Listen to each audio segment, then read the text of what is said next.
Daniel Vidal hoje, é difícil falar, né, quem é a gente, mas enfim, hoje eu continuo sendo, acho que eu tenho uma coisa de arte dentro de mim, tanto de querer desenvolver arte, quanto do gosto pela arte a vida inteira, então continuo sendo essa pessoa. Atualmente eu trabalho, né, eu sou fotógrafo, trabalho muito mais com essa parte do visual, da memória, mas sempre envolvido com o meu passado também da dança, né? Passado presente, né? Só não, eu digo no passado como a dança como arte, ou seja, como palco, né? Tal, porque tem a dança como arte, a dança como cultura, como, né?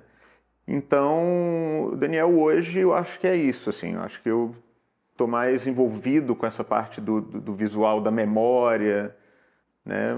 Estou um pouco mais nisso hoje. Na verdade, eu sempre fui muito tímido, muito, né, quieto, muito na minha, e sempre gostei muito de arte, sempre fui apaixonado com música, né? E desde criança eu sempre fui envolvido com música, então cheguei a fazer aula fiz aula de teclado quando eu era muito novinho, fiz aula de saxofone, de violão. Sempre gostei de cantar, mas sou péssimo para cantar, então. E a dança, ela surgiu de uma forma meio, assim, inesperada mesmo para mim.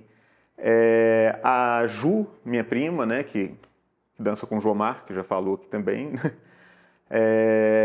A Ju começou a dançar, ela já dançava antes, né, fazer balé e tal, mas ela começou na dança de salão. Meus tios, os pais dela também começaram e convidaram meus pais para começar a fazer aula e tal. Eu ia assistir, olhava assim meio de longe, mas até então não tinha muita coragem de dançar, porque, né, por causa da timidez mesmo, para mim era uma coisa muito expansivo, assim, né, de mexer o corpo e tal. Aí tinha aos sábados na Mimulus existia tinha uma turminha de rock, né, de swing, soltinho, que era muito voltado para crianças e adolescentes. E meu primo, irmão da Ju, ele falou que ia começar também e tal, ele é mais ou menos da minha idade, regular idade comigo, e aquilo meio que me, né, deu animado, falei, não, beleza, então já que meu primo vai, eu vou começar também. Então a gente começou a fazer essa aula ao sábado, ele deve ter ido uma ou duas aulas no máximo, parou de ir, sumiu, e eu continuei fazendo essas aulas. Então, assim, era uma época em que a dança de salão ela ainda era muito... tinha um preconceito muito grande, assim, né? Que era coisa de pessoal mais velho, dança bolera, coisa de velho, tango é coisa de velho e tal.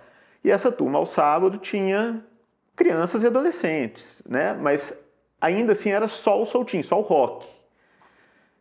Eu comecei fazendo essas aulas e durante a semana eu acompanhava meus pais nas aulas que eles faziam, que era, né, de outros ritmos. E eu ficava sentado no cantinho assistindo meus pais fazendo aula, e quando eles acabavam a aula, eu pegava minha mãe, ia para um cantinho da pista e ficava treinando os passos que eles tinham aprendido na aula e tal, ficava dançando com ela no cantinho. Na época as aulas eram bem diferentes, né? O formato de aula era bem diferente do que é hoje, porque não era aula de turma, então normalmente era meia hora de aula, vários professores na pista dando aulas particulares, né? Então era uma fita cassete, o pessoal mais novo não vai nem saber o que é isso mais mesmo, era uma fita cassete que tinha gravado ali a sequência já, né, de música, então era basicamente o tempo de um lado da fita cassete a aula, né? Então eram vários professores dando aula ao mesmo tempo e tal, níveis diferentes, né, na pista. E acontecia isso, eu via e treinava com a minha mãe separado. Depois de um tempo, então até então eu era a única criança ali que dançava outros ritmos, né? Além do soltinho, do rock. E depois de um tempo, apareceu a Letícia, que era uma menina também, uma criança também, que também dançava, né? Os pais dela dançavam lá e ela também sabia dançar outras coisas. A gente começou a dançar junto, a gente montou uma parceria na época. Então na época era assim, era diferente porque era um casal de criança no meio de pessoas mais velhas. Então quando a gente ia para os bailes, por exemplo, a gente ia para o Cabaré Mineiro, tudo já fechou, né? Cabaré Mineiro, Elite, Estrela, as gafieiras que tinham em Belo Horizonte. Quando aparecia um casal de criança, era até meio susto, assim, né? E a gente ficou um tempo fazendo isso, a gente fazia algumas apresentações,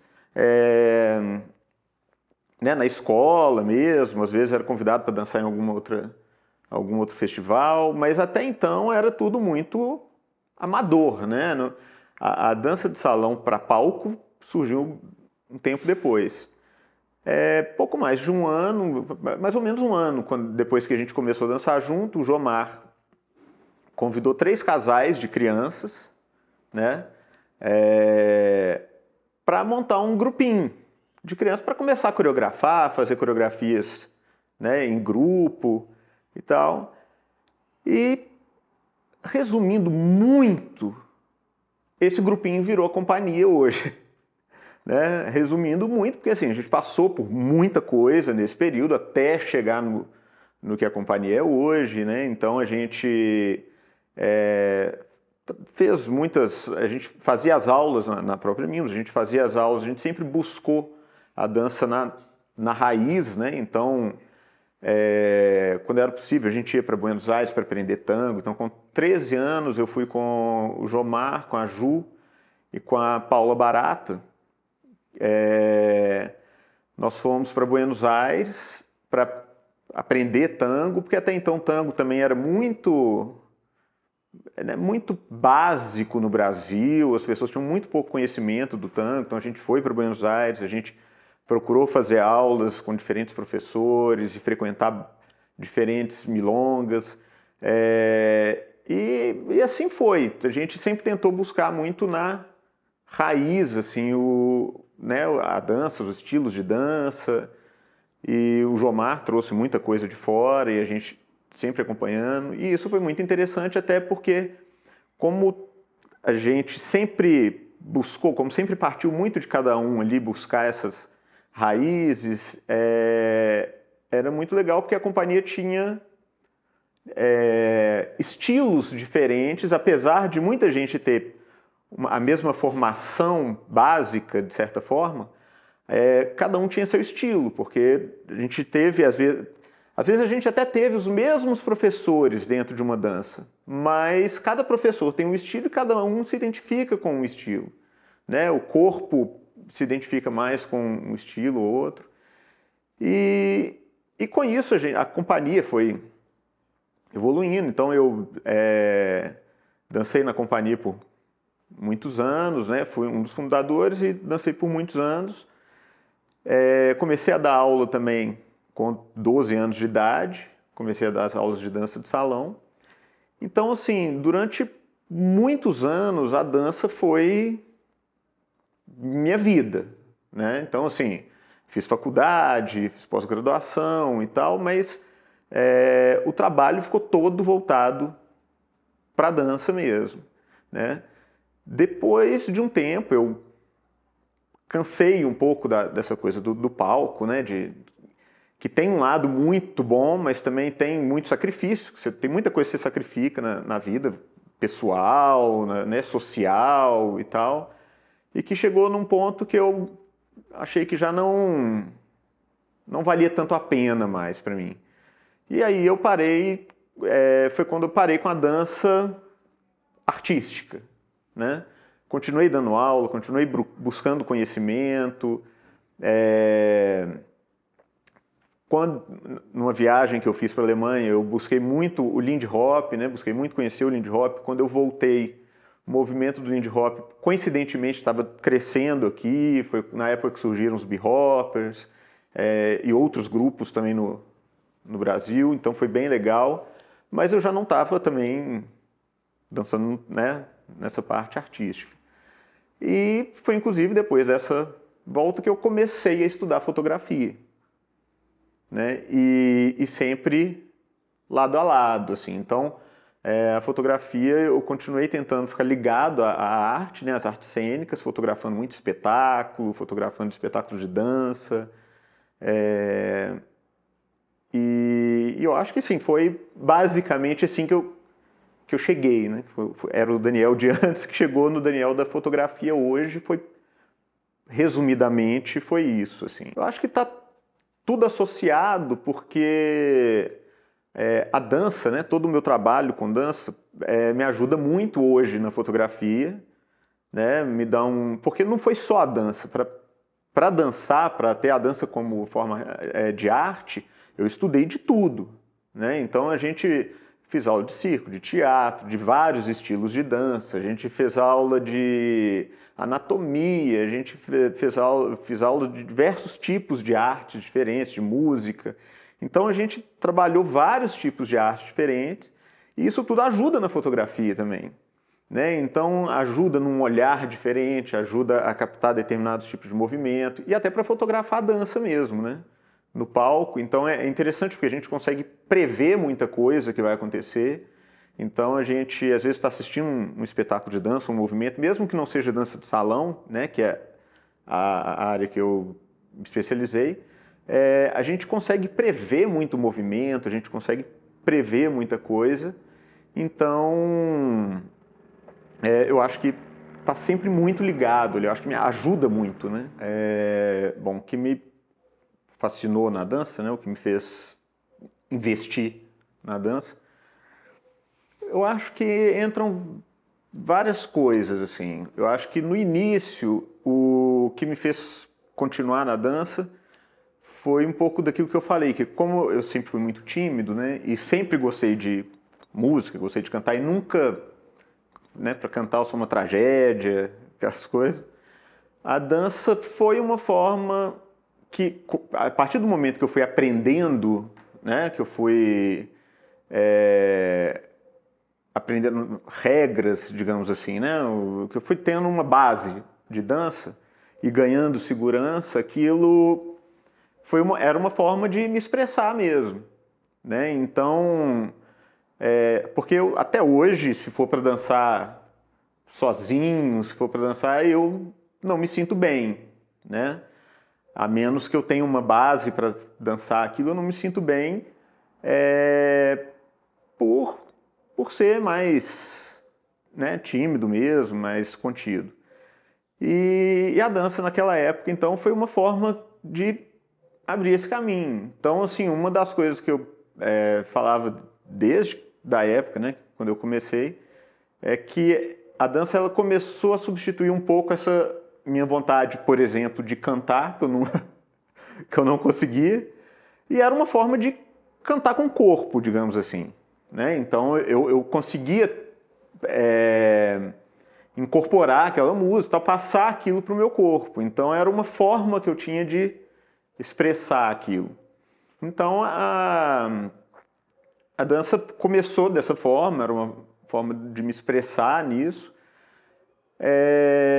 Com o tempo, né, ganhando segurança na dança, eu fui aprendendo vários outros ritmos e tal, surgiu a oportunidade de começar a dar aula, né? Então eu comecei a dar aula, gostei, né, daquela coisa, e isso tudo me ajudou muito em vários aspectos, porque da mesma forma que eu tinha dificuldade de me expressar, né, com o corpo e tudo, eu tinha muita dificuldade de falar em público, de falar com muita gente, e as aulas me ajudaram muito nisso, né? Comecei a dar aula com 12 anos, as primeiras aulas foram num festival de inverno em São João del Rei, e a partir daí eu comecei a dar mais aulas, isso me ajudou muito né, nessa relação com o público.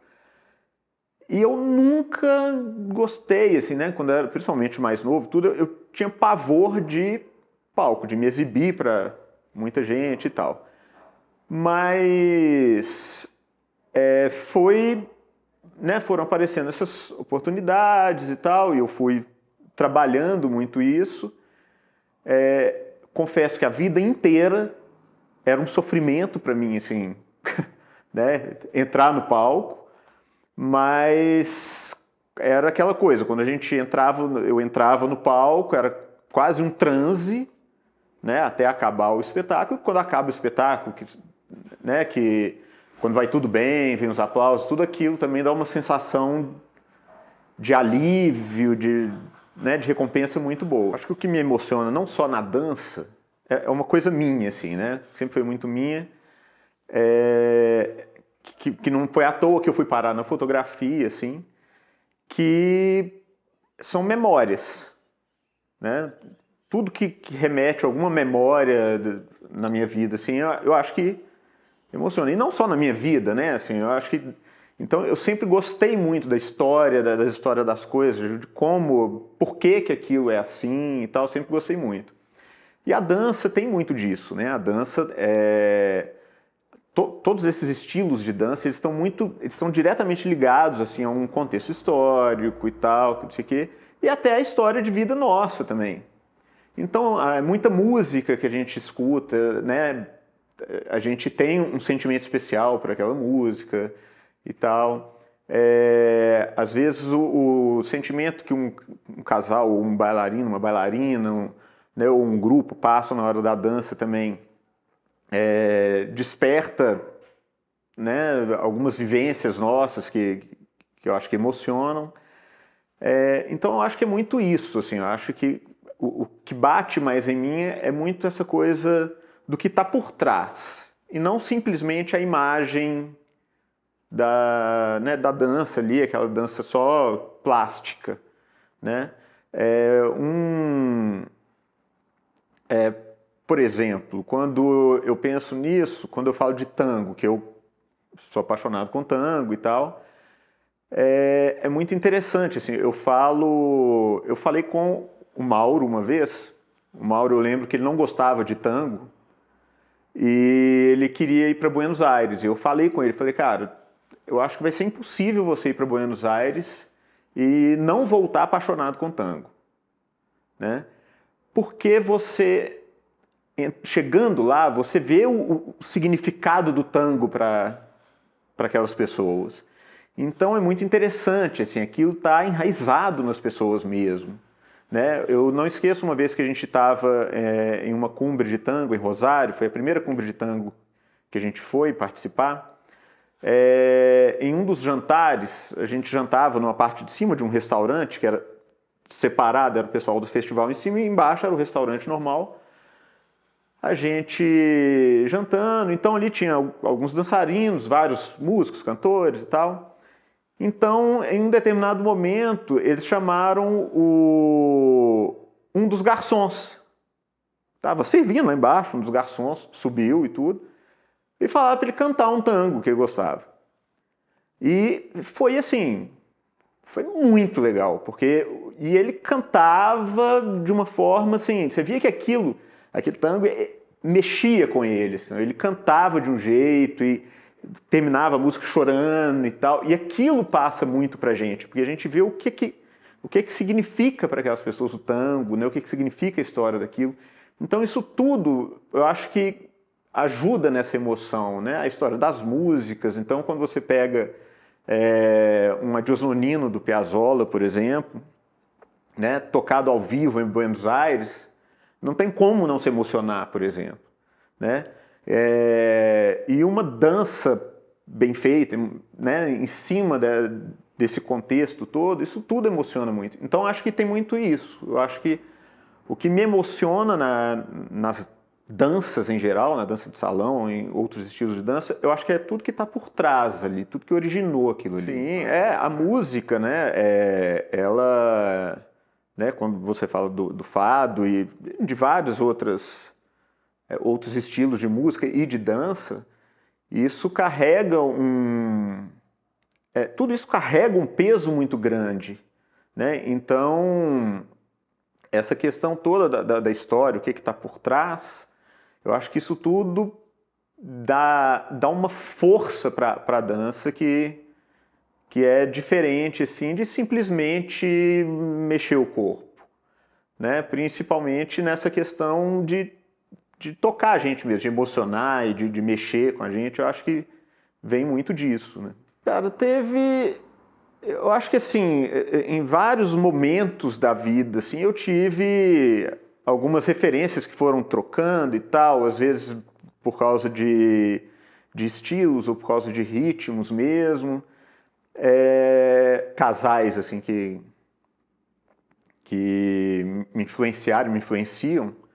No tango, que eu gosto muito de citar e que eu adoro ver dançando, é a Mariana Montes e o Sebastião Narci, né? Porque o que eu acho legal deles é justamente a versatilidade que eles têm para cada estilo, né? De música, de dança. E é a mesma coisa que eu falei antes. Eu acho que tudo isso traz uma emoção diferente, né? Então, por exemplo, tem um casal muito famoso de tango também, argentino, que é muito interessante, assim, você vê principalmente ele dançando, você olha, na verdade, fora do palco, da pista de dança, você olha e você fala, não, esse cara não dança, né? Porque ele é uma figura meio, né, tosca e tal, não sei o quê. Mas quando vai para a pista, assim, é maravilhoso, né? Maravilhoso. Mas é uma coisa assim, você assiste a primeira coreografia, é maravilhoso. A segunda é muito bonita. A terceira você distrai. Por que eu falo isso? Porque é sempre o mesmo estilo, é quando a pessoa caminha sempre na mesma linha, né?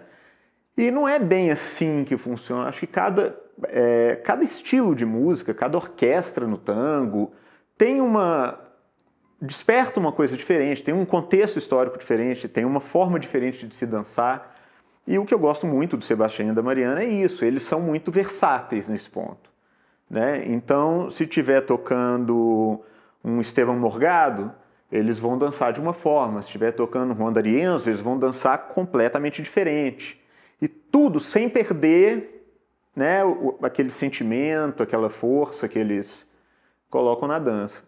Então é um casal que, assim, que eu acho fantástico, tanto na pista quanto no palco, porque tem essa diferença.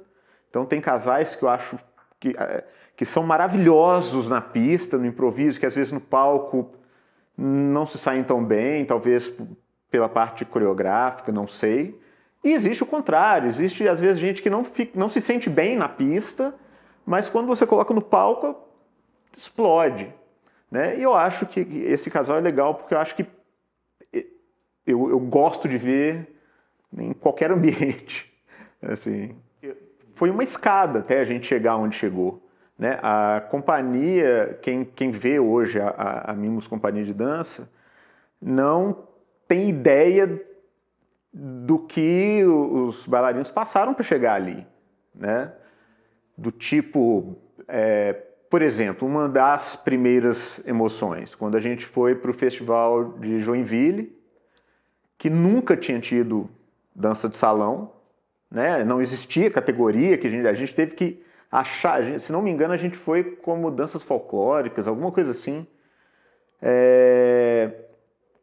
E a gente dançou um tango, e foi muito engraçado, assim, curiosidade aqui, inclusive. O Mauro, na época, dançava malambo, não dançava, né, não estava na dança de salão ainda. A gente encontrou com eles lá, a gente se conheceu lá e tal, né, eles dançando o malambo. Tinham algumas bailarinas argentinas que estavam lá, que riram da gente, porque a gente ia dançar um tango, né? E foi muito legal, assim, a gente dançou, todo mundo criança na época, eu tinha 15 anos, a gente dançou, ganhou o primeiro lugar daquela categoria, e beleza, a gente já estava feliz da vida. Tal. Então, assim, a gente continuou indo no ginásio, assistia as outras danças, outras coreografias, e no dia que eles estavam falando os resultados gerais, eu lembro que estava cada um sentado num canto do ginásio e tudo, e foi anunciado que o primeiro lugar geral do festival tinha sido da Mimulus, com a coreografia que a gente dançou. Então, quando falou isso, na verdade, ficou todo mundo sem entender, olhando um para cá do outro, mas foi isso, tal, até cair a ficha e tal. Então, assim, foi uma coisa que a gente não esperava mesmo, e para a dança de salão foi um passo enorme também, né? Acho que foi um dos primeiros passos para realmente ir para o palco, né? Então, ali já foi uma coisa que mexeu muito com a gente. Depois disso, assim, claro que foram acontecendo várias coisas, não dá para falar de todas, mas quando a gente fala de ir para o palco, né, a gente em Belo Horizonte e tal, a gente sonhava, nossa, vou dançar um dia no Palácio das Artes, né? Então a primeira vez que a gente foi para o Palácio das Artes foi uma emoção muito grande, depois, né, ficou cotidiano, mas é uma emoção muito grande você poder pisar no palco do Palácio das Artes. Esses festivais que a gente participou, né, essas cumbres, essa mesmo que eu comentei do garçom cantando. Então, nessas cumbres a gente conheceu pessoas lendárias na música, principalmente, do tango. Então, a gente conheceu, por exemplo, Horácio Ferrer, que foi um dos maiores poetas argentinos, que compôs Balada para um Louco com Piazzolla, né? E é legal porque a gente conheceu de sentar, conversar, dele comer com a gente, tomar café com a gente, bater papo, né? Não foi só aquela coisa de ver o cara ali de pertinho. Então é muito emocionante, assim. Teve uma das noites também de uma outra cumbre de tango, que a gente estava em Sevilha, acho que foi em Sevilha mesmo, que a gente saiu de um baile, de uma milonga, e a gente queria ir para uma taverna para assistir, né, o pessoal dançando flamenco e tal. Então foi muito legal, porque foram alguns dançarinos, foram vários músicos. A gente chegou numa taverna bem tradicional, pequenininha e tudo, que tinha fechado, tinha acabado de fechar. Aliás, eles estavam fechando, né? O pessoal, os últimos clientes tinham ido embora. Quando a gente explicou para eles que a gente né, o que era e tudo, eles deixaram a gente entrar e fecharam só para a gente a casa. Claro que não tinha ninguém para dançar mais e tal. Então o filho da mulher né, que fundou que abriu essa taverna, ele tinha uns 15 anos e tudo, toca piano, né? Tem muito tempo que eu não sei dele, mas tocava piano. Então a gente sentou e tal, bebeu alguma coisa rapidinho e tudo, e ele falou, eu vou tocar uma música para vocês, né, em homenagem a vocês aqui. Então ele sentou no piano, tocou um flamenco cantando, aquela mesma coisa que eu falei do sentimento e tal. Então ele cantando, tocando no piano, e de repente levanta um dos músicos que estava com a gente, que foi pianista do Piazzolla, da orquestra do Piazzolla, senta com ele no piano e eles tocam a quatro mãos um Addio Nonino. Então, assim, eu acho que para quem não dança, para quem não conhece a história da dança ou da música ou do Piazzolla e tudo, talvez isso não faça muito sentido. Mas para quem conhece, pode imaginar o quanto isso é emocionante, assim, né? Então, e depois, eu achando que a noite tinha acabado ali, né, já feliz da vida, a gente foi indo pro hotel. Quando chegou no hall do hotel, tava o Rubén Juárez, que já faleceu, era um dos maiores bandoneonistas, né, argentinos na época. Tava lá sentado no hall do hotel. Esse pianista do Piazzolla tinha chegado um pouquinho antes, desceu com um teclado e começou um baile no hall do hotel, assim, né, do nada, assim, né? Eles cantando, e super informal. Naquele dia a gente tinha também o Juan Carlos Copes, Miguel Ángel Soto, várias figuras importantes e tradicionais do tango que estavam lá também, de dançarinos. Então virou uma milonga mesmo. Então aqueles dançarinos assim icônicos dançando ali, músicos extraordinários tocando.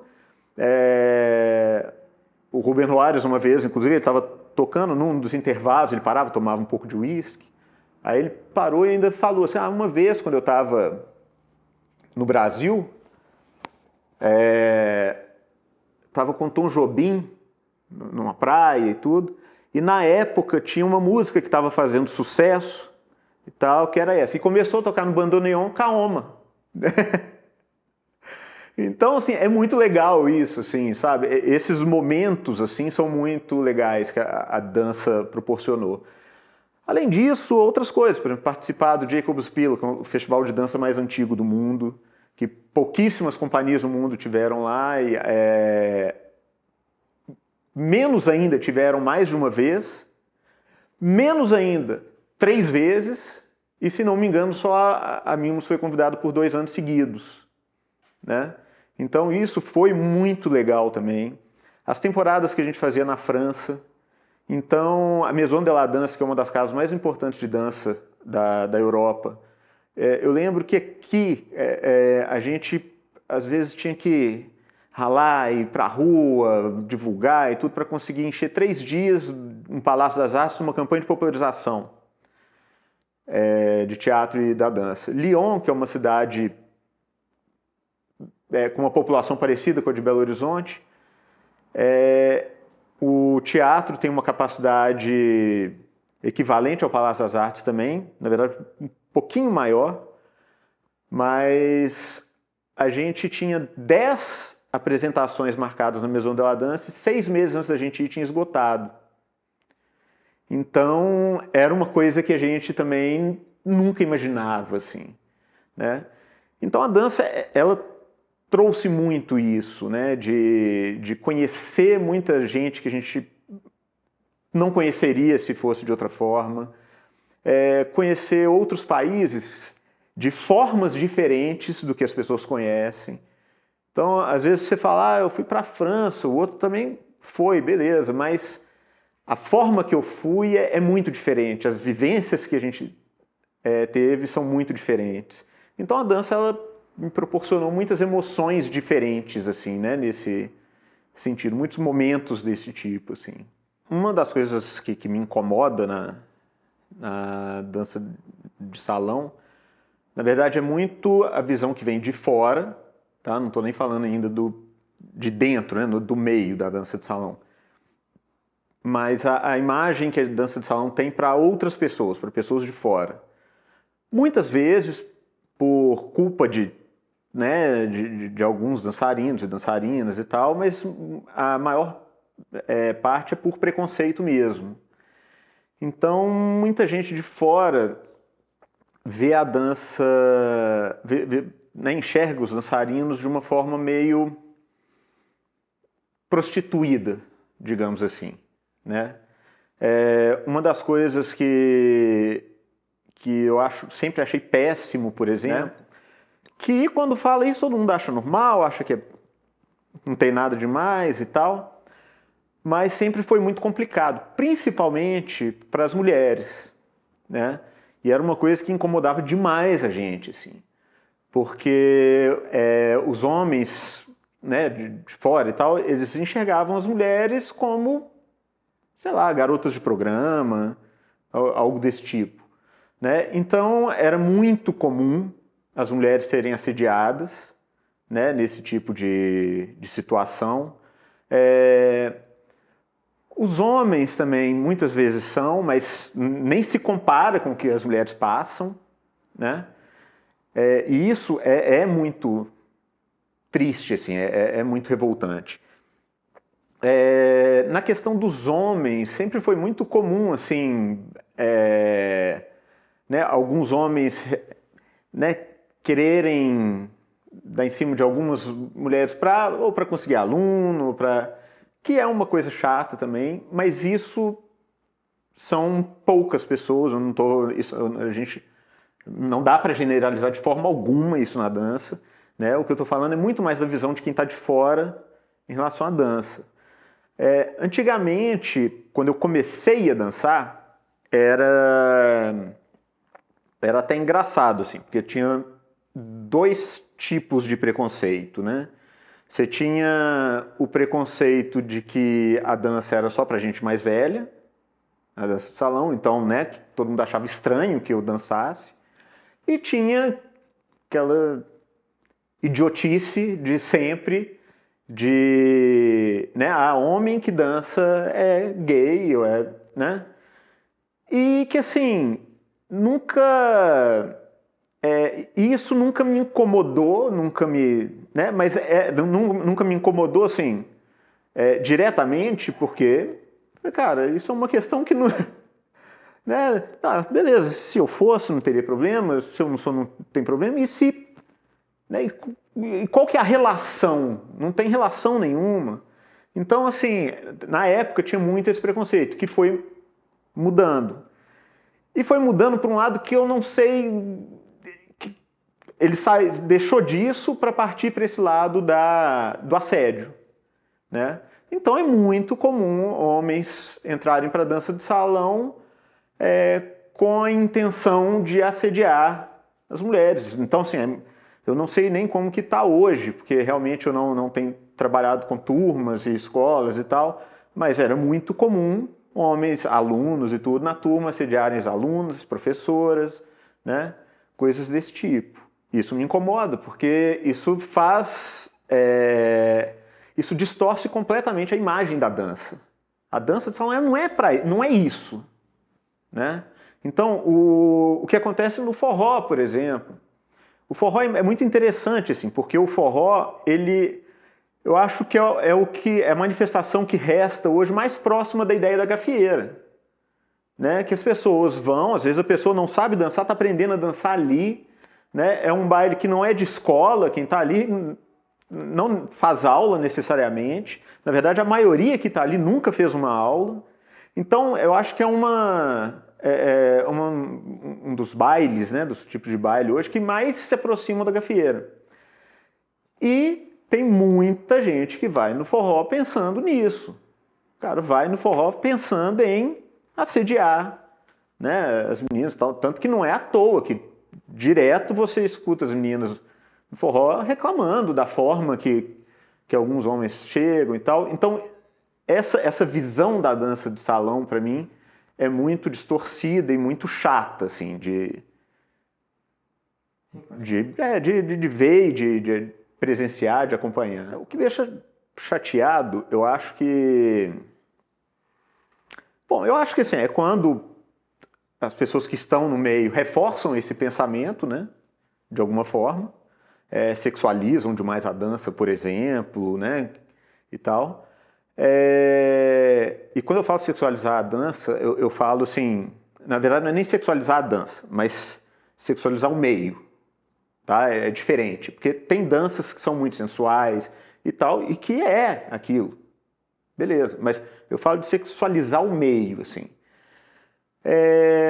Agora, voltando para a parte da dança em si, uma coisa que me incomoda e me chateia de certa forma, eu acho que é um pouco aquilo que eu estava falando da história, né, da dança, da estrutura de cada dança, do estilo, do jeito de se dançar cada dança. Eu acho que as pessoas estão dando cada vez menos valor a isso. Depois que a internet, o YouTube e os canais de streaming facilitaram o acesso a qualquer coisa, muita gente acho que nunca preocupou em aprender a fazer uma aula de dança ou a buscar realmente conhecimento daquilo, né? Às vezes pega um videozinho, olha aquilo, executa aqueles movimentos e tal e sai dando aula, né? O problema que eu acho disso, o chato que eu acho disso, é porque com isso a dança ela vai se perdendo, né? A base da dança ela vai se perdendo, a história vai se perdendo, o estilo vai se perdendo, né? Então você tem formas diferentes, por exemplo, a gente tem danças que têm os movimentos básicos muito parecidos, o desenho é igual, né? Não é nem parecido, o desenho às vezes é igual. Se você for pegar um shot, uma salsa, mesmo o bolero, se você for pegar o básico, né? é o mesmo desenho, é a mesma perna que vai no mesmo lugar, que volta e tal. Mas o jeito de se fazer aquilo é completamente diferente. E tem um porquê de ser completamente diferente, né? E eu acho que isso está se perdendo. Eu acho que as pessoas às vezes estão querendo criar muito antes de ter uma estrutura, né? Não adianta, por exemplo, você ter ideias maravilhosas, ser um arquiteto e ter ideias maravilhosas e querer montar um prédio sem fundação, né? Você faz um desenho de um prédio lindo e eu quero fazer aquele prédio sem uma fundação. Não vai dar certo, né? Então, uma das coisas que me chateia um pouco hoje na dança, eu acho que é isso, assim, essa não sei se encaixa bem isso, mas seria uma banalização da dança, da cultura que está ali por trás.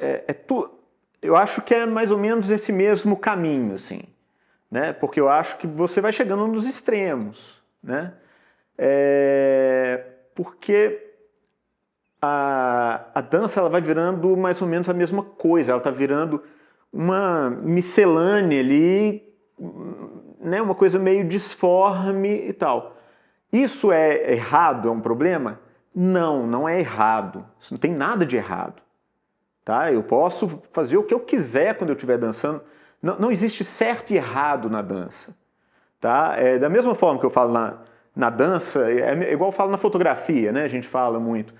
Que a diferença na fotografia, por exemplo, de efeito e defeito é a intenção. A dança é a mesma coisa. A diferença de um erro para um acerto é a intenção, né? E tem coisa que vai ficar boa e tem coisa que não vai.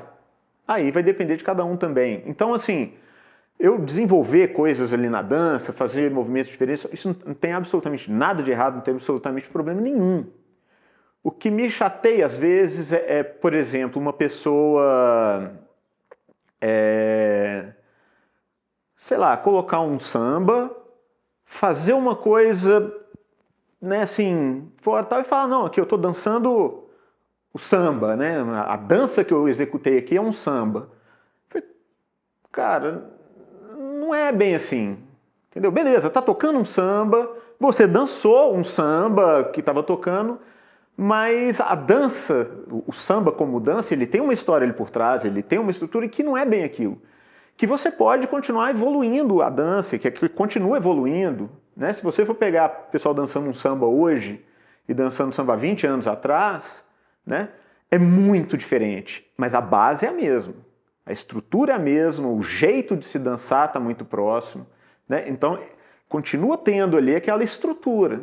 Isso acontece com qualquer idioma que a gente aprende também, né? Então, se eu estou falando o português, por exemplo, é uma língua viva, né? Então, a gramática é a mesma no Brasil e em Portugal, mas a gente não fala igual, né? Mas a gente tem a mesma estrutura. Aqui vai desenvolvendo de outras formas. A gente tem as nossas gírias, tem os nossos sotaques, tem né, várias coisas que a gente vai alterando aqui, o jeito de falar, e lá é a mesma coisa, né? É o mesmo idioma. A salsa dançada em Cuba é diferente, a estrutura é a mesma, aquilo que eu falei, a base é a mesma, mas é diferente o jeito de se dançar em Cuba, o jeito de se dançar na Colômbia, o jeito de se dançar, por exemplo, em Porto Rico, Costa Rica, o jeito de se dançar nos Estados Unidos, a salsa em linha, por exemplo, né? Base é a mesma, mas o jeito é diferente. Tudo bem. O problema é quando você ignora tudo, né? Ignora tudo, ignora a base, ignora a história, ignora a cultura e se apropria, às vezes, daquilo ali como se aquela dança fosse o original, entre aspas, né? Não é uma questão de ser original. Isso me incomoda muito, sim, pela forma que é feita. Tá? Por muita gente, claro que não é todo mundo, acho que tem gente que faz alguns trabalhos que são bem diferentes, que fogem bem disso. Por exemplo, né, o Samuel com a dança contemporânea, a dança de salão contemporânea, que é diferente, tanto que ele dá um nome diferente. ele dá o nome de dança de salão contemporânea, né? Que é justamente isso, ele está fazendo, é um outro trabalho, né? Então ele pode dançar um samba, pode dançar um tango, pode dançar qualquer ritmo que ele quiser, ou pode dançar o silêncio, que a gente pode fazer com qualquer ritmo também, mas beleza, ele assumiu que aquilo ali é uma outra coisa, está assumido, está claro, ele falou, isso é outra coisa, ótimo. É muito interessante uma discussão que acontece, por exemplo, no meio do Zouk, que é um meio que eu não tenho muito envolvimento, né? Eu não participo muito de dentro, mas é um ritmo, é uma dança que é muito difundida no mundo inteiro. Eu acho que do Brasil é a dança mais difundida no mundo, assim, hoje, né? Tem o samba, é muito conhecido, mas ainda se dança muito pouco, né? As danças do forró, né? O shot, o baião, o arrastapé, está começando a espalhar também. A gente tem alguns países que se dançam bastante, mas o Zouk eu acho que ainda é o mais difundido. E é muito interessante porque dentro da própria comunidade do Zouk existe uma discussão de se chamar de Zouk ou não essa dança. Porque o Zouk, né, como música e como dança, não é brasileiro, né? Ele tem uma outra origem. Existe a dança do Zouk que é diferente do que se dança aqui, né? Porque o Zouk que se dança aqui é uma evolução da lambada, né? A produção musical da lambada ela foi enfraquecendo e a dança continuou. E aí, para continuar, os DJs e tudo começaram a usar muito o Zouk, que tinha uma batida muito legal e muito puxada, assim, né? Que encaixava bem aqueles movimentos. Então, o Zouk aqui ele foi desenvolvendo a partir da lambada. Claro que a partir daí, depois, também tiveram várias ramificações, né? Mas, então é interessante até isso, né?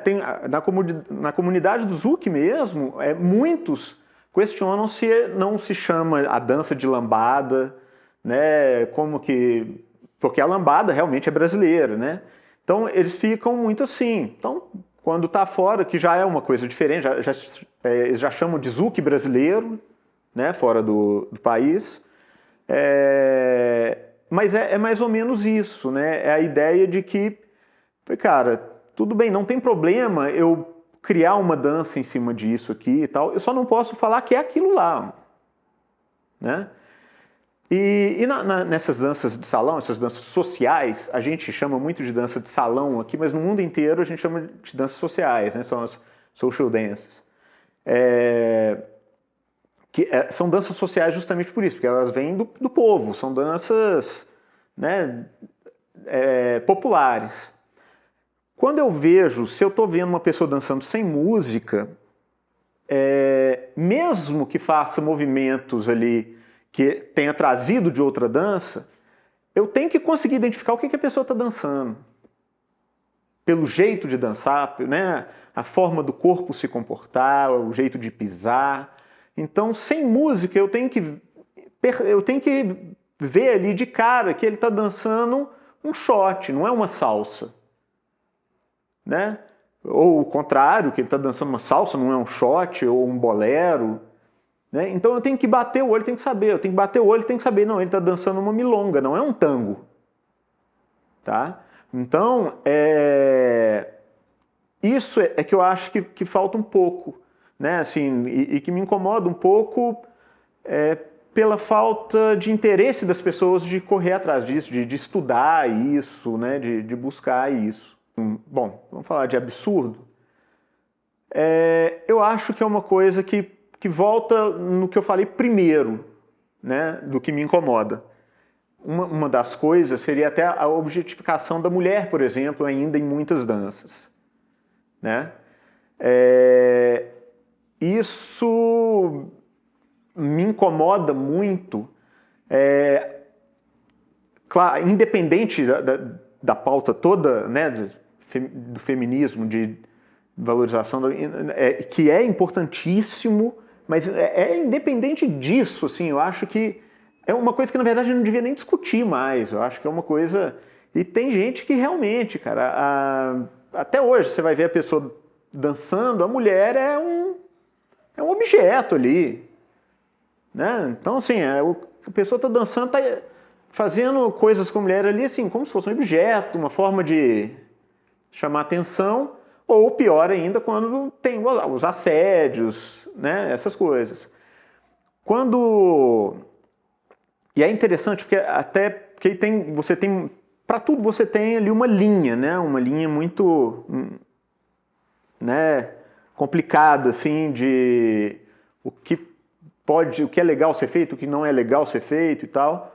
Por exemplo, quando a gente fala de palco, né? Se eu falo de espetáculo. Porque o espetáculo ele é diferente. Ele tem uma proposta muito diferente do salão, ele tem uma proposta, né? Então, o espetáculo, você tem ali, ele abre possibilidades e tal, que são... Então, muitas vezes, você pode colocar num espetáculo você pode usar o espetáculo justamente para fazer uma crítica a esse tipo de coisa, né?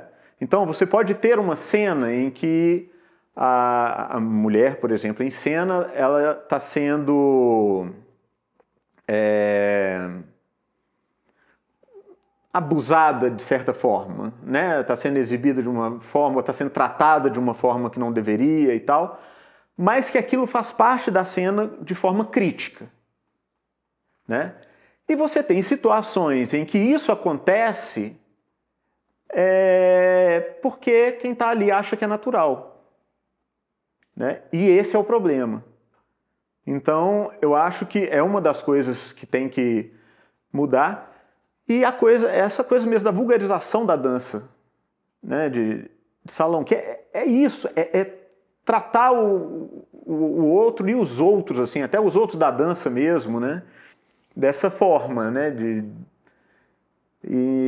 então, assim, eu acho que o que eu acho absurdo até hoje, eu acho que é isso, assim, né, essa relação da mulher e tal, assim, claro que tem várias outras questões que a gente vai falar depois e tudo, mas eu acho que é o que pega a princípio.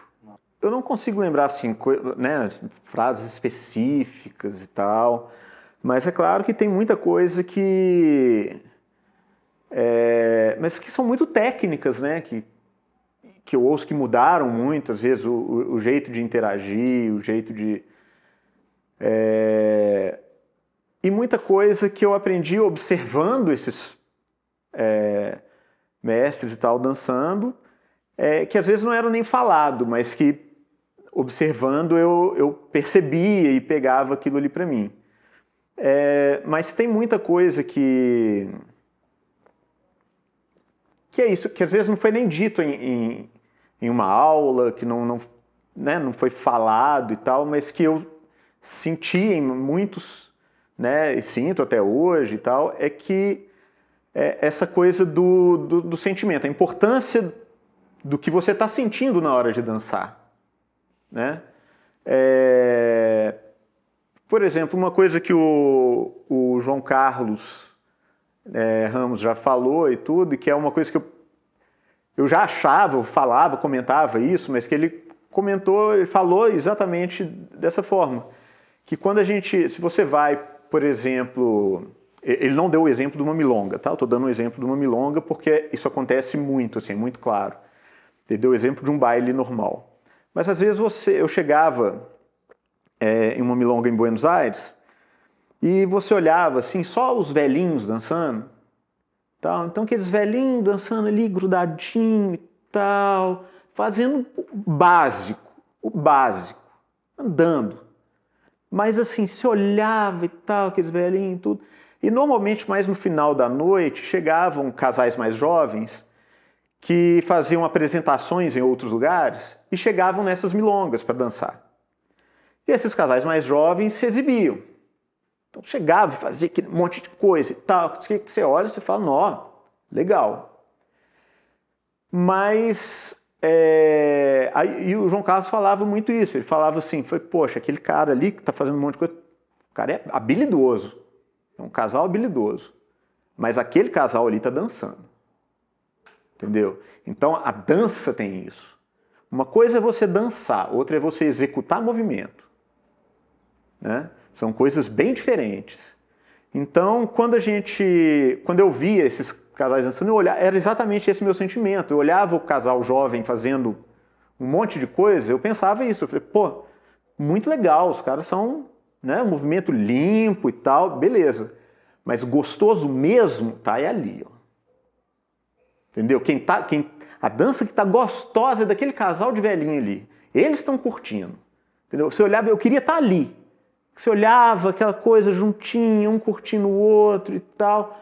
Entendeu? Eu acho que a dança é isso. Eu acho que o simples, eu nem falo que o simples seja fácil. É diferente, né?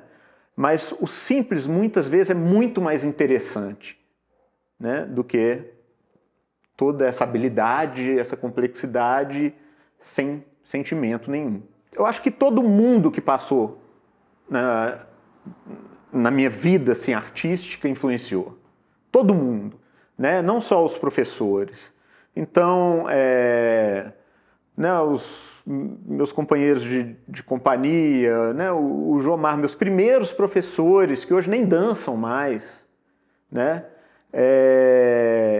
Na época, o Ricardo Dairel, o Guilherme, pessoas que nem dançam mais hoje, que foram meus professores, mas assim, foram muito importantes. Todos os meus companheiros de companhia, né, o Bruno, que está na Austrália hoje, a gente tinha uma cumplicidade muito grande, a gente dividia muita coisa ali que acrescentava muito para os dois. A Fafá, que sempre esteve comigo também, o Rodriguinho, enfim, eu não vou ficar falando nomes, porque realmente eu vou deixar de falar muita gente, né? Então, o Mauro, que todo mundo influenciou, né, de uma forma grande assim, em minha vida. Meus alunos também influenciaram, né? Porque é muito legal assim, a coisa do aluno, porque quando a gente está dando uma aula, a gente muitas vezes desenvolve muito mais do que fazendo uma aula. Porque às vezes eu estou dando uma aula e eu sou obrigado a criar caminhos para aquela pessoa entender que aqueles caminhos que eu tenho que buscar me ajudam a desenvolver também, me ajudam a fazer aquilo ali muito melhor também e desenvolver outras coisas dali para frente. Bom, para ser um profissional na dança de salão, hoje a gente tem diferentes profissionais, né? Tem que entender isso também. Porque uma coisa é você ser um profissional de palco, outra coisa é você ser um professor, né? Então tem coisas diferentes aí. Eu acho que uma coisa que é importante é correr atrás da raiz mesmo. E quando eu falo correr atrás da raiz, não quer dizer que a pessoa tem que, por exemplo, ir para Buenos Aires para aprender a dançar tango. Ah, não, eu tenho que, sei lá, ir para Cuba ou para algum outro país que dança salsa para aprender salsa. Não significa exatamente isso. Se conseguir ir, maravilha, né? Porque quando você tem essa imersão é muito bom.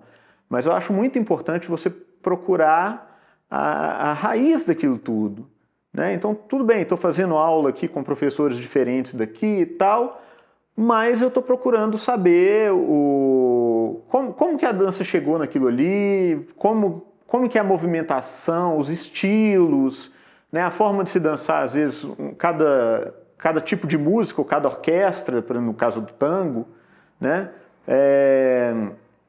Entender o corpo de cada dança. E isso assim, para ter uma base, isso primeiro para se criar uma base. Eu acho que a base é o mais importante, tá? É muito interessante. Eu acabei estudando muito a base de todas as danças desde o início lá.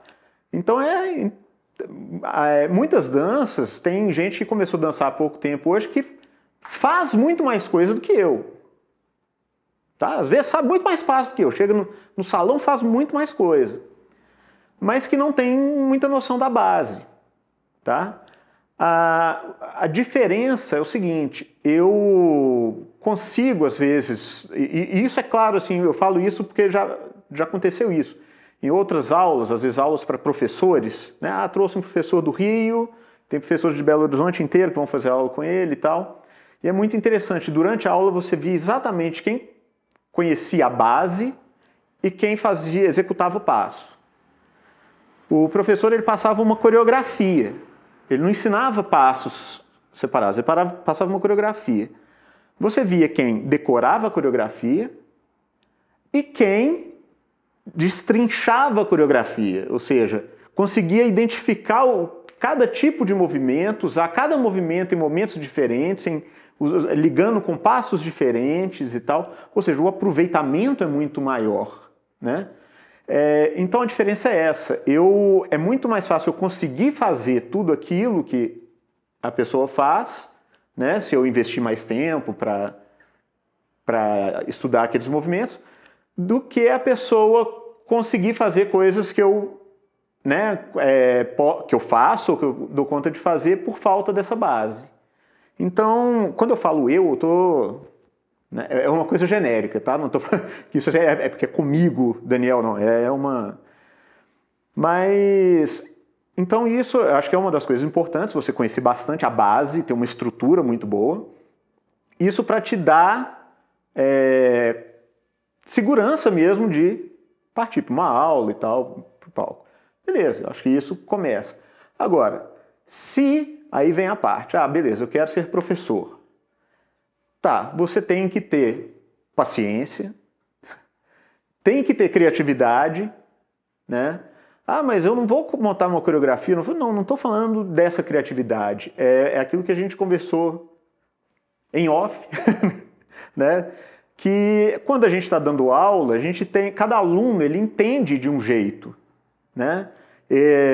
Tem alunos que são mais visuais, alunos que são mais técnicos, Então você tem que ter a criatividade de encontrar formas diferentes de conseguir passar aquele movimento para o aluno. Então você tem que ser criativo, você tem que ter essa paciência, porque às vezes o aluno tem dificuldade de entender daquela forma que você está explicando. Mas se você tem paciência e tudo, você vai encontrar a forma de passar aquilo para o aluno. E que é uma coisa, é um sentimento fantástico, assim, é uma satisfação, né? Quando a gente vê um aluno que às vezes estava com dificuldade de fazer um movimento e tal, não estava conseguindo de jeito nenhum, e de repente parece que você vira a chave do aluno e ele consegue, e isso dá uma satisfação muito grande.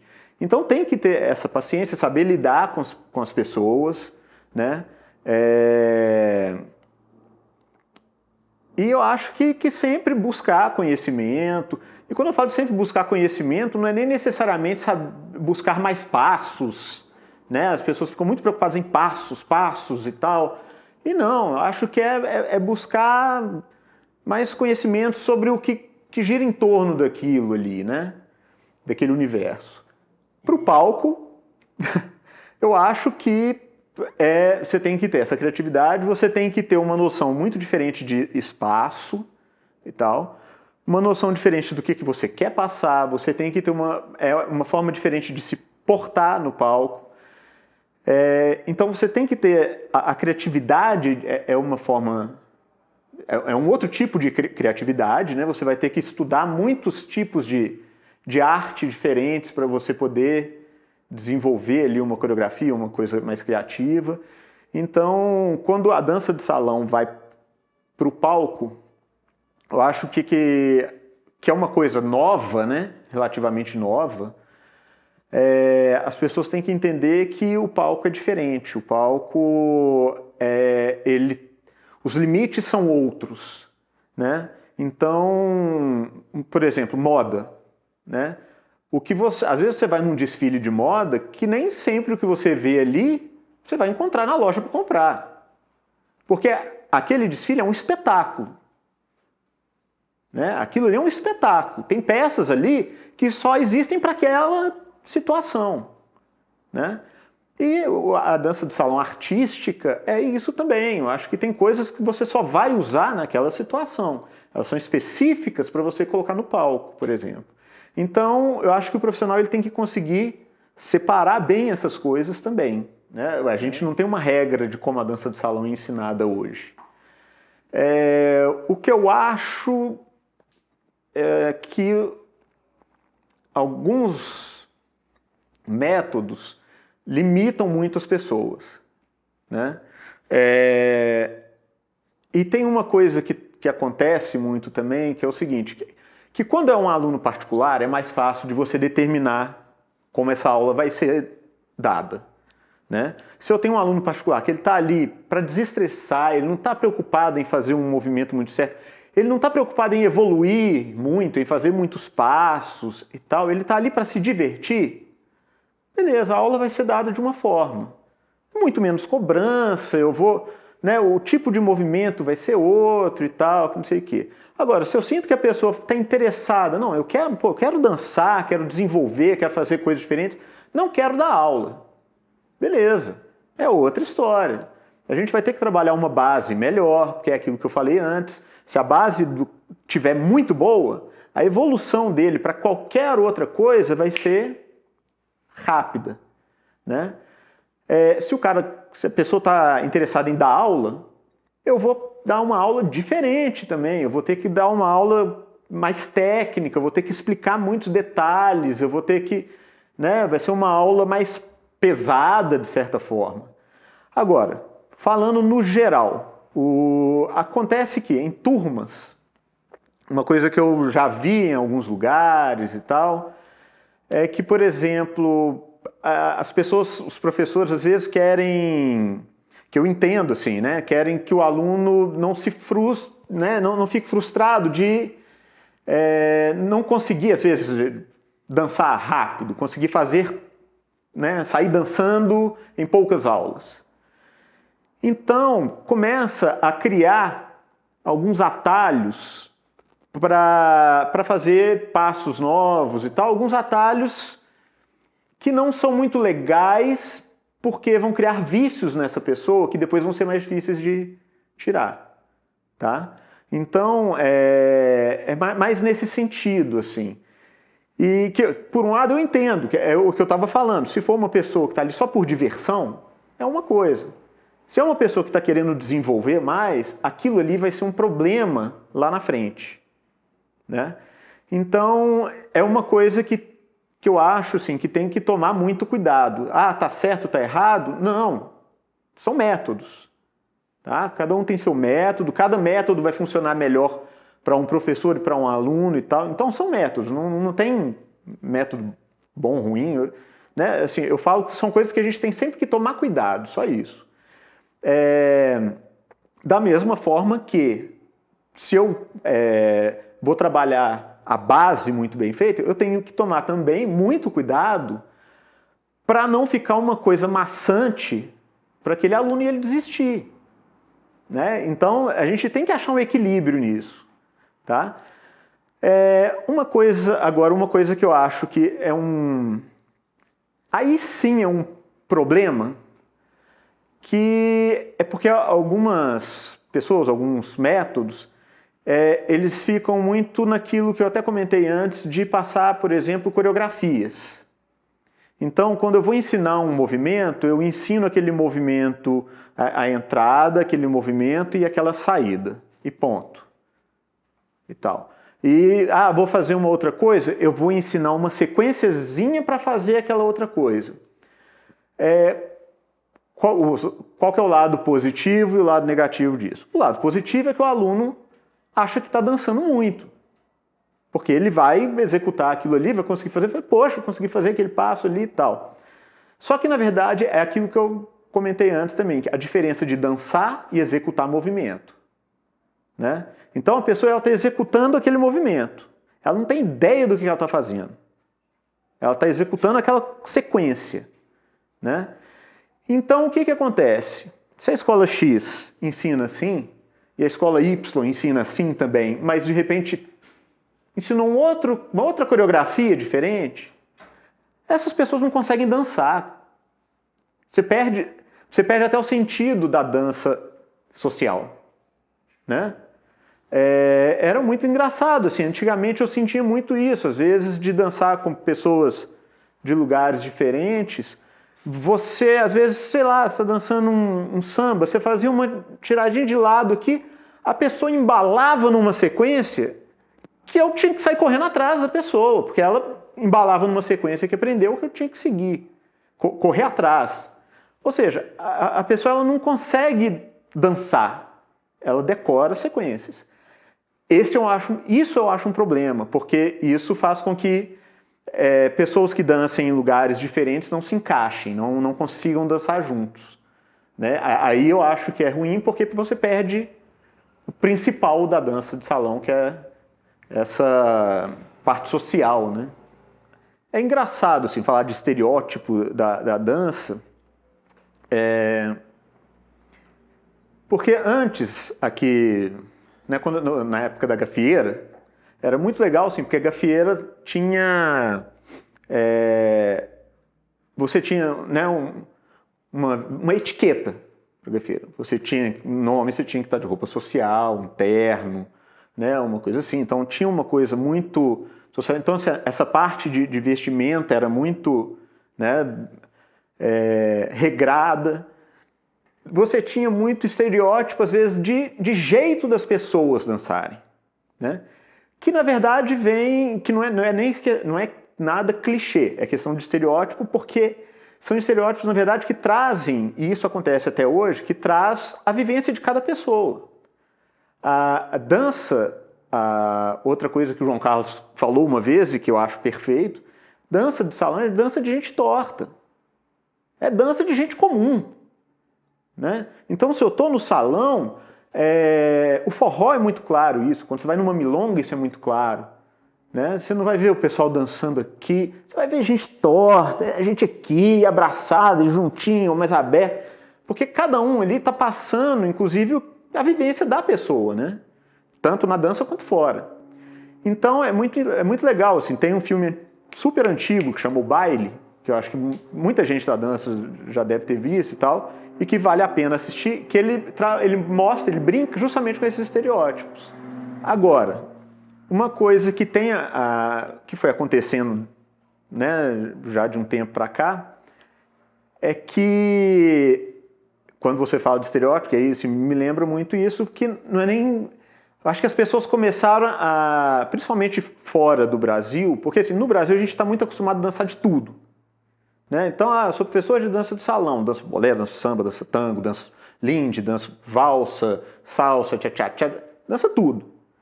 Mas fora é muito comum que as pessoas dancem um estilo.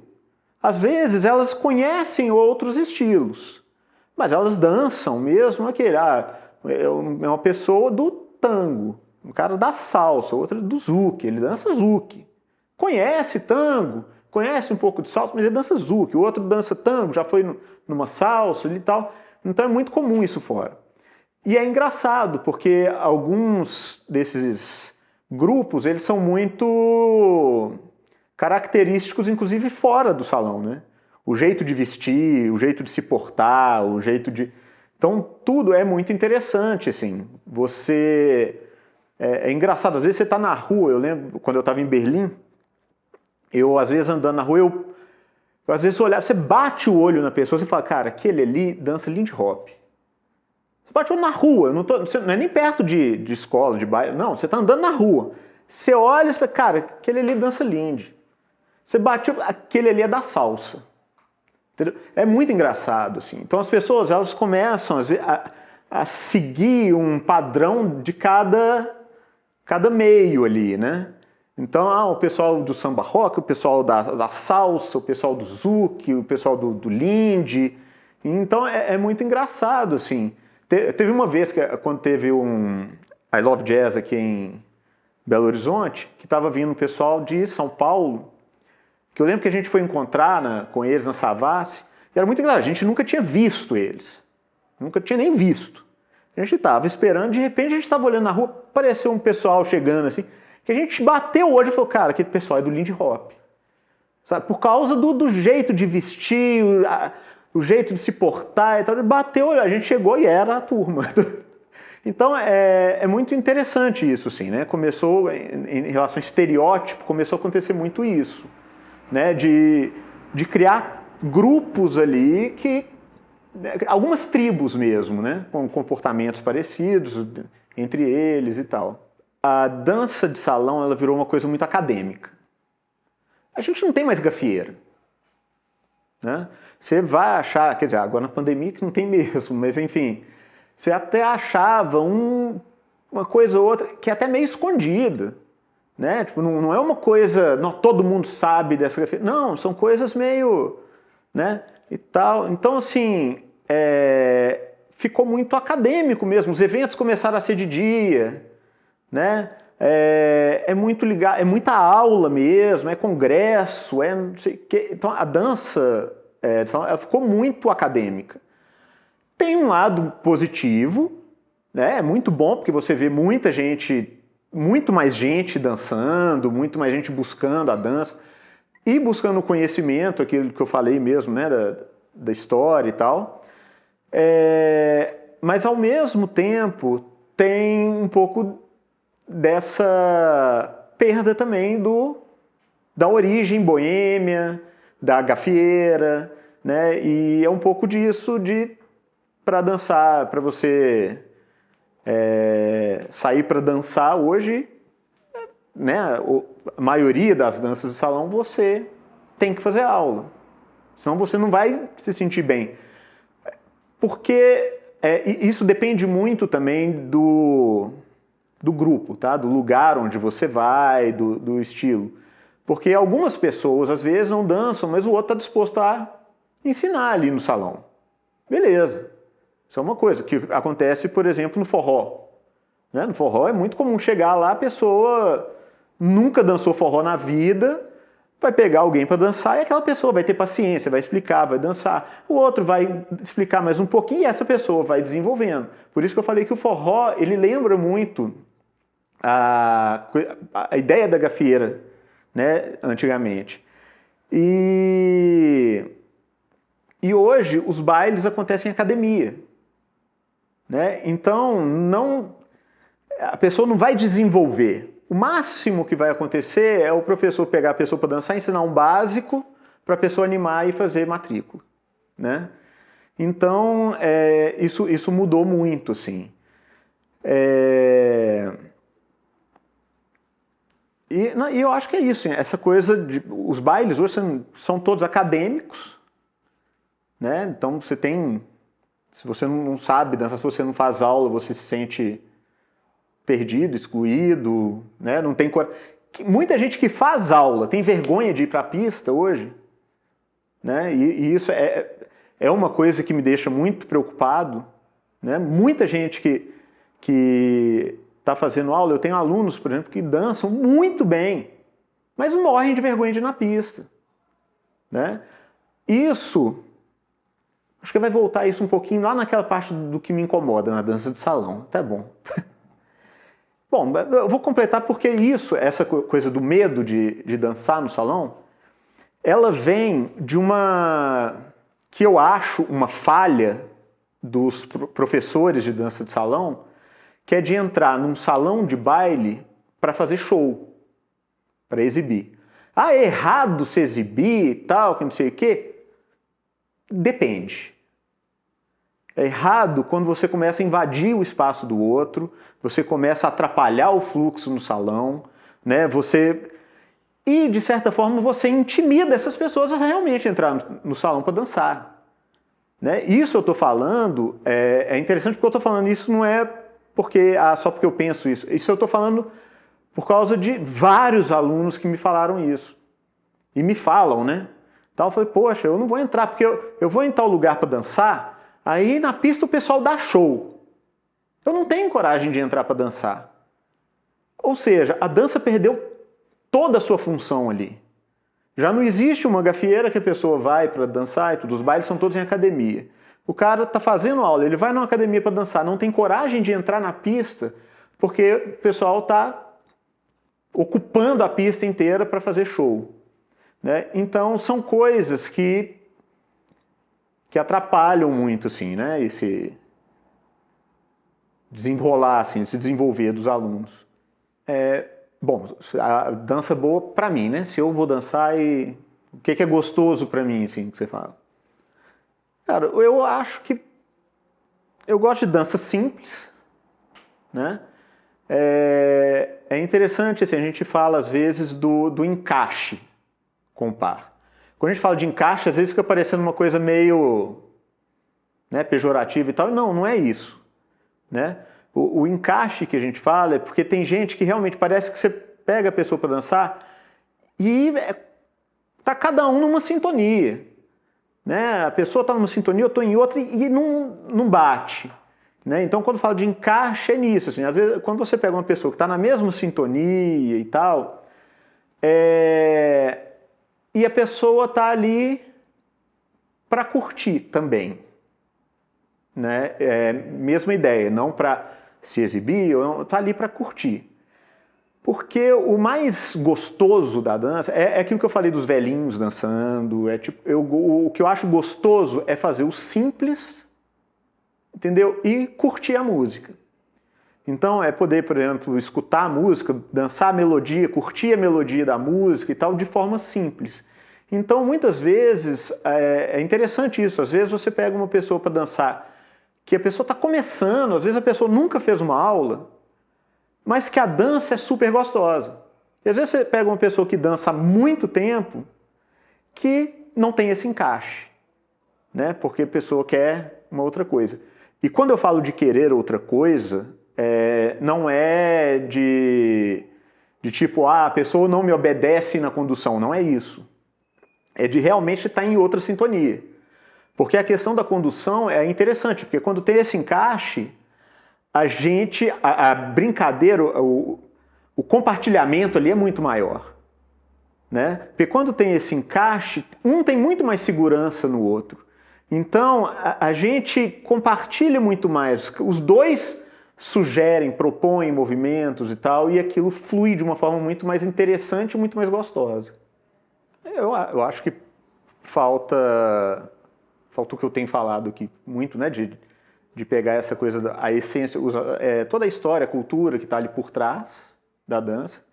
Tem muita coisa que, na verdade, tem sido muito falada, mas tem sido pouco executada. Parece que as pessoas acham que não relutam em aceitar tudo, a coisa da relação de condutor e conduzido, né?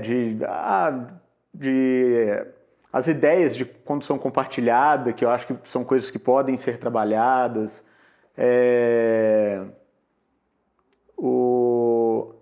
E outras coisas. E, na verdade, eu acho que muito daquilo que eu já falei mesmo, assim, né? A coisa do assédio e tal. Tudo isso é muito falado, mas você vê que ainda, né, não deu muito certo, assim. Então, é difícil falar o que não está sendo falado. Eu acho que tem muita coisa que não está sendo aprendida. Cara, para ser muito sincero, eu não... eu nunca me preocupei com isso, assim, de deixar um legado, assim, né? Eu nunca me preocupei com isso na dança. Não tenho intenção nenhuma, assim, de escrever um livro, de fazer... aquilo que eu falei, eu tenho saído, fugido, inclusive, do meio da dança, assim, eu dou as aulas que eu gosto, continuo buscando conhecimento e tal, mas tenho buscado mais a parte da fotografia e, assim, eu não sei, eu não me preocupo, assim, muito com um legado, não. Cara, eu acho que para quem está começando, é engraçado, eu vou bater muito na mesma tecla e, na verdade, o workshop vai ficar em cima disso também, mas, enfim...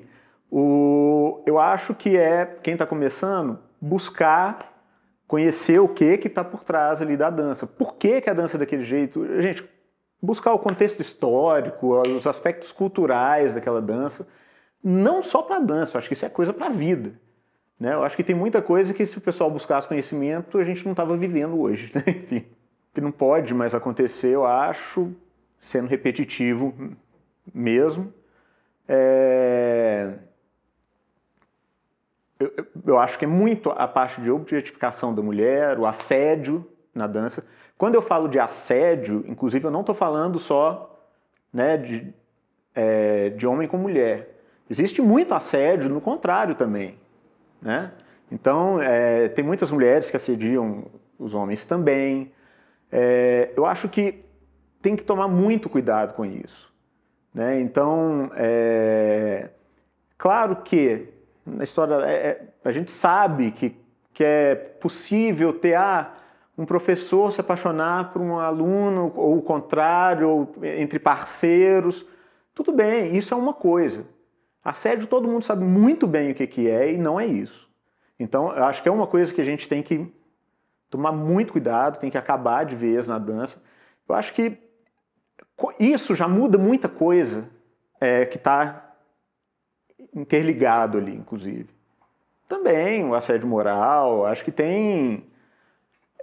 na verdade, a objetificação da mulher, assim, né, é muito... Até nisso, quando falo do assédio moral, aí eu estou falando entre casais profissionais, né, tem muitos, assim. É muito comum, por exemplo, essa coisa da humilhação entre os dois, né, tem alguns homens, principalmente, que são muito agressivos com as parceiras. E quando eu falo agressivo, é agressivo mesmo. Não é aquela discussão entre parceiros, que sempre vai ter. Né? É agressivo, de humilhar e tal, e de até bater. Né? Então, isso é muito perigoso, assim, né? Que vem um pouco da coisa da objetificação também. Tá? Mas o assédio moral também, isso é uma varinha mágica. Talvez, que é até legal, isso na verdade isso é para muita coisa, mas a dança de salão, isso é muito... Eu acho que essa varinha podia ser tipo assim, não, beleza, vou deixar dar mais humildade para todo mundo aqui, pá. Porque é a falta de humildade, eu acho, que atrapalha a busca de conhecimento, que atrapalha a relação entre as pessoas. Eu acho que vem muito disso. Realmente, assim, eu não sei dizer a diferença do jeito mineiro para a dança de salão. Porque pode acontecer, às vezes, em determinados ritmos, pode ter uma diferença de talvez, por exemplo, a gente estar mais aberto para fazer... buscar estilos de uma mesma dança que outros né, estados, outras regiões e tudo, às vezes não tem por bairrismo, por exemplo. Né? Então, assim, eu sei que tem...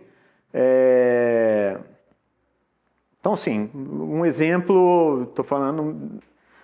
um samba, né? Às vezes você vai no Rio, você tem determinados grupos que trabalham com estilo de samba e tudo, e que não gostam daquele outro estilo e que repudiam mesmo, e viram um certo conflito, né? Mesmo isso acontece no tango, isso acontece em vários ritmos. Mas como a gente está meio fora disso, né? A gente às vezes tem mais abertura para ir para os dois caminhos. E que é bom, porque só enriquece, né? Eu acho que você buscar os dois ali só enriquece a gente e tal. Mas aí já não é só questão de ser do jeito mineiro, eu acho que é questão de ser de outros estados, assim, né? Que não tem essa disputa, às vezes, de estilo, de jeito de dançar. Acho que é mais isso. Eu acho que acontece as duas coisas. Eu acho que existe uma evolução da dança e algumas coisas estão se perdendo também, né? A evolução, assim, eu acho que tem muita gente que tá na dança, que sempre trabalhou essa estrutura da dança e tudo, e que continua desenvolvendo, trazendo coisas novas para aquilo ali, acrescentando. E quando a gente fala que está se perdendo, é aquilo de, às vezes, a pessoa não ter conhecimento e começar a fazer um monte de coisa ali sem fundamento, né? Se perde um pouco, acho que nesse sentido, porque essa pessoa tem um público dela também, né? Então, a dança ela vai perdendo a história dela, ela vai perdendo, né, a base dela nesse tipo de situação. Eu acho que é exatamente o que você falou. Eu acho que a diferença é justamente a desconstrução. Cada geração que vai passando, aquilo ali vai evoluindo e vai sendo desconstruído. Mas tem que... a mesma coisa, tomar cuidado com a forma que está sendo desconstruído. Né? Você pode, por exemplo, a desconstrução... se você for pegar né, as gerações mais antigas, você falar, por exemplo, de condução compartilhada, da dama conduzindo, né, porque era cavaleiros e damas, então da dama conduzindo um cavaleiro, do cavaleiro de dois homens dançando junto, isso era absurdo, né? Isso acontecia no máximo numa aula para mostrar um passo e tal. Então é uma das coisas que tem evoluído muito, né? Então tanto que a gente está acostumando, inclusive, a mudar, porque a gente ouviu durante muito tempo, né, falar de cavaleiro, dama, menino, menina. Então a gente é legal, assim, as pessoas estão acostumando a usar condutor e conduzido, né, líder e follower, algumas danças, justamente para não deixar definido essa coisa, né, do sexo, assim, de quem é que conduz, quem é que é conduzido e tal. É uma desconstrução que vem acontecendo e eu acho que vai continuar acontecendo.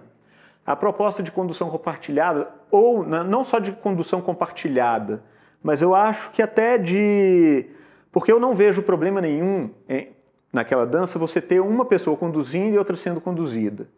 Isso para mim não é um problema. Mas eu acho que é muito mais interessante quando você tem isso, mas quem está sendo conduzido tem espaço para propor também. Né? Eu brinco que a dança ali, ela não pode ser ela não é um discurso que uma pessoa fala e o outro só escuta, calado. Né? É tipo um talk show.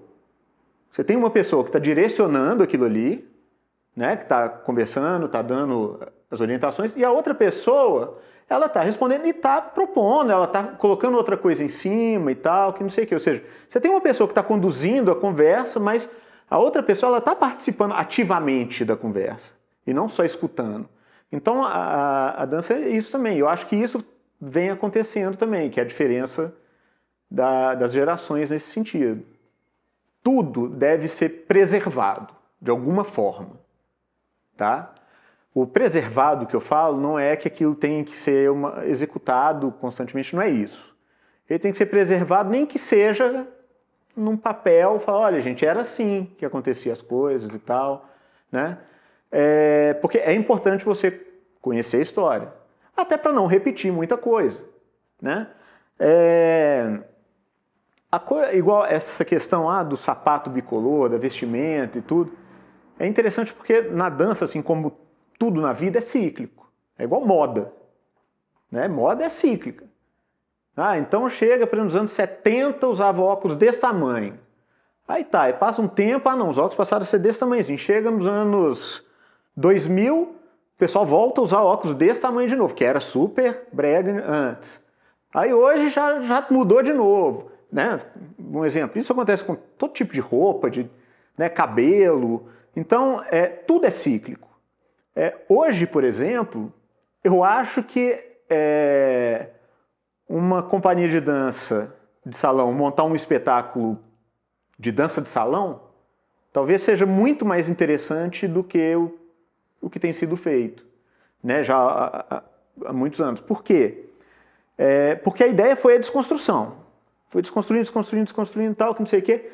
E a origem, ela ficou aqui atrás, meio perdida. E ela é interessante de ser trazida, né, de volta aqui para frente. Então, algumas coisas eu acho que a gente tem sempre que lembrar, essa coisa da vestimenta. Se você pega o pessoal que dança, né, da swing dance e tudo, é um prazer eles vestirem as roupas de época, né, andar daquela forma e tal, que não sei o quê. Então tem coisas que são legais assim de se manter. E muita coisa, por exemplo, quando você fala do cabeceio, porque é machista e tal, beleza. E se a mulher fizer?